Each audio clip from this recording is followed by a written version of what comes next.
Hey, everybody, back after 3 years at the Spiceworks Spice World Conference in Austin, Texas with my main man, Peter Tsai. Hey, All good right. to see you, Harry. How are you? Good. Been a while. So this is sort of our annual, well, it's now back in person annual, but our annual chit chat about the study you released yesterday, the 2023 State of IT study. You do that annually. Give me some major points. My audience knows that study. Okay, so study's called the State of IT, and I'd like to happily say that the state of IT is strong given the circumstances. Yeah. Fear of recession is highly elevated. Inflation is at historic levels. But we found that many companies plan to increase IT spending, actually, and there's going to be a great increase despite all these recession fears of about 13% year over year, according to our respondents. Yeah, and you did the study back in June, I believe you said, or during the mid-year, looking forward to 2023. And maybe opinions have shifted, you know, with the Fed increasing rates and that kind of thing. I mean, I hear both sides. We're not going to have as bad a recession as we thought, or we are. I don't know if you have any maybe thoughts about the update as we sit here in Q4. Yeah, in June of 2022, there were already elevated fears, and inflation was already at 8.5, 8.6 year-over-year increases.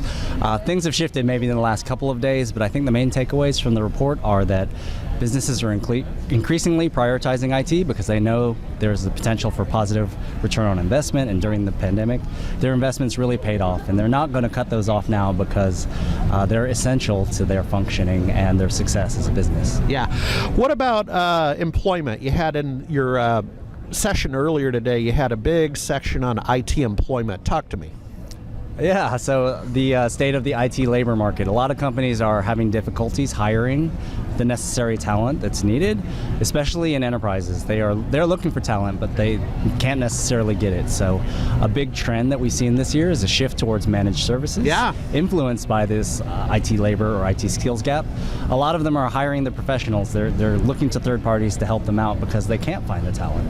Well, that's interesting because, as you know, that's my primary audience would be the MSPs. So shout out to you guys watching. Do you think this is deja vu all over again? And by that I mean, you know, we used to call it outsourcing with Perot systems and so on back in the day. Right. Have we kind of come full circle? Now it's called using MSPs.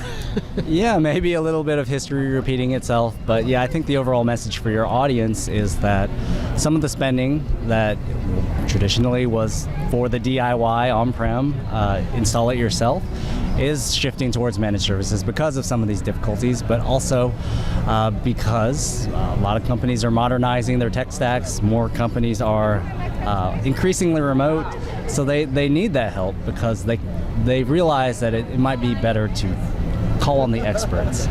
Yeah, well, I'm a believer in that. You know, my career, as the listeners would know, is predicated upon being in very tight niches, and the reason I like that is you're like an oncologist or a cardiologist. I mean, you're a specialist, and I like that. I know what I'm talking about. Right, and a lot of IT professionals that work in-house are generalists, so they don't necessarily have that skill set. They do great work, and they have a lot of skills themselves, but sometimes you really do need a specialist to come in. Yeah, and then finally you briefly talked about job happiness. What? Help. Yeah, so the IT stats, a third of IT professionals are actually going to look for jobs this year. Many of them because they're looking for better working conditions, but a lot of them, they're saying their raises aren't going to increase in line with their cost of living or inflation.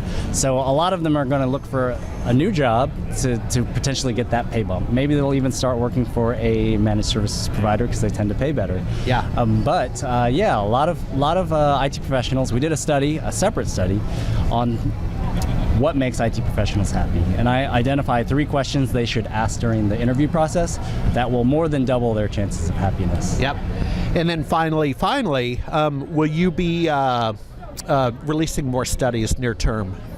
Yeah, so the State of IT just came out, but there's so much data, and as I mentioned in our talk, in the presentation, we're just scratching the surface. I gave the Cliff Notes version. There's so much information that we can cut by company size, by region, by specific technology vertical. So we'll continue to put out these insights for your audience to check out, and hopefully it'll be very valuable as we... Well, let's cover it Yeah. as you do that.